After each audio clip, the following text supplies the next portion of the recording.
मान्यवर विधायक श्री अशोक दास।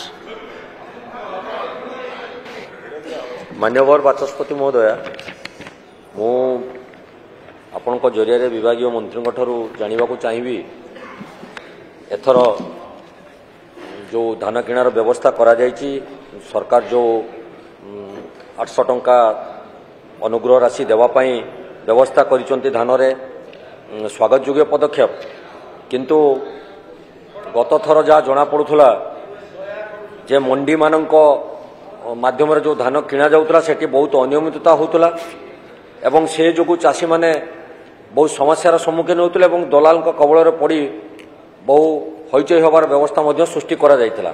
एथर आ गोटे कथा कहबी मो जिले में भद्रक जिले में Basudevpur block, Tihidi block, Chandbali block रे जो दानार बात्यार प्रकोप रे बहुत धानर क्षयक्षति 20 ରୁ 30% धान माने तार टिके अगाड़ी हबार जो आमर भाषा रे अछि अगाड़ी होइबार व्यवस्था हेई जाइछि।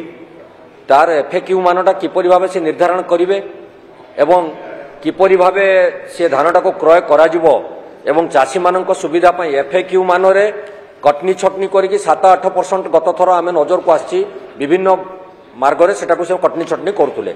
एथर माननीय मंत्री महोदय टिके गृह विवृत्ति रखंतु जे चाषी मानक सुरक्षा पई कौन तांकर व्यवस्था करा जायछि एवं जो मंडी गुडी को अनियमितता करुले ताक पई कौन पदक्षेप निया जायछि। माननीय मंत्री। माननीय विधायक महोदय,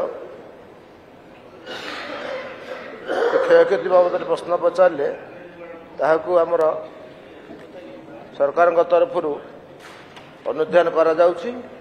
क्षयक्षति जहाँ होइछि ता अनुधान कला परे ताकु निश्चय भाव में क्षतिपूरण दिया जिवो एवं जो कटनी छटनी बाबद पचारे एथर एफएक्यू मानर धान करिया पई green analyser machine, paddy cleaner सब दिखाई। तेणु धानर